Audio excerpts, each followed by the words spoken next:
aqui novamente falando sobre a questão da ansiedade na fase da adolescência. E hoje eu vou falar sobre como que nós, professores, ou como que alguns professores conseguem perceber isso daí nos alunos, né? Porque se formos parar para pensar, nós ficamos pouco tempo com os alunos, ainda mais professores do ensino fundamental 2 e do ensino médio. Por exemplo, eu tenho uma aula numa sala de aula que dura 50 minutos, né, no dia. Então, 50 minutos em um dia. E depois o aluno fica com outros professores. Alguns, é lógico, não percebem, não dão conta disso, porque todos nós, né, somos únicos. Então, nem todos os professores conseguem perceber ou conseguem se atentar para algumas questões dos alunos. Eu vou falar aqui um pouquinho para vocês da minha realidade em sala de aula, como que eu consigo perceber ou como que eu consigo detectar que o aluno está com algum problema, está com alguma situação, tá? Então vamos falar um pouquinho aqui do meu dia a dia na sala de aula. E eu acho que os pais geralmente ficam curiosos para saber, né, o que o meu filho faz em sala de aula.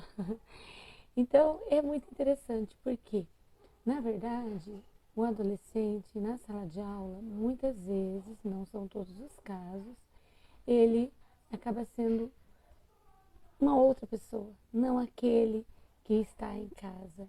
Então, por exemplo, já teve muitos casos dos pais falar assim: eu não reconheço essa criança que vocês estão me descrevendo aqui na escola. Às vezes como alguém muito agitado, alguém que não para, alguém que às vezes até maltrata o colega, maltrata o amigo, ou até mesmo o professor. E o pai fala assim: mas em casa ele não fala nada, em casa ele é sempre bonzinho, em casa ele está sempre cumprindo todas as coisas que a gente pede.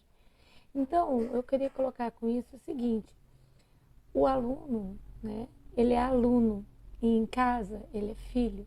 Então, são duas questões diferentes, né? Então, muitas vezes o aluno é um, o filho é outro, e isso acontece muito, não é lá de vez em quando, não.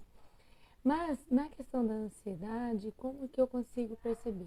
A gente consegue, dentro da sala de aula, ver os alunos ali, muitas vezes, o que ele é, né? O que ele é.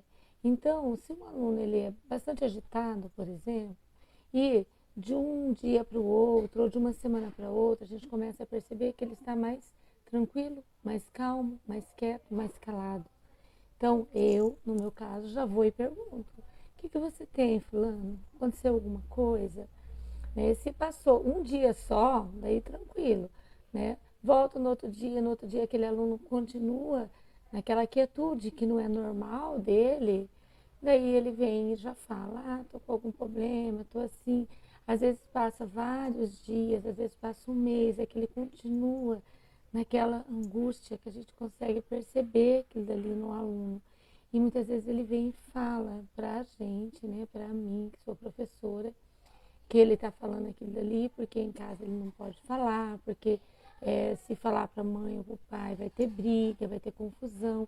Ou não é nenhuma questão de falar, é algo que ele está sentindo na casa. Ou às vezes ele sente: ah, sinto que meus pais estão brigando muito, a situação está difícil, a situação financeira. E a gente, lógico, né, você vai tentar, isso aí o pai e a mãe resolve, né, fica tranquilo. Pensa você em focar agora nos seus estudos, a gente acaba conversando. Ou acontece o contrário também, né?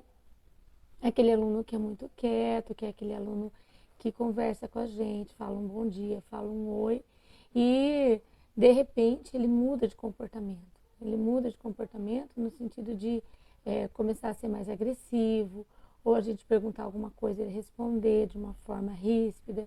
Então isso daí também é um outro sinal de que a gente pode perceber algo de errado está acontecendo. Então, em casa também é necessário que os pais se atentem para isso, né?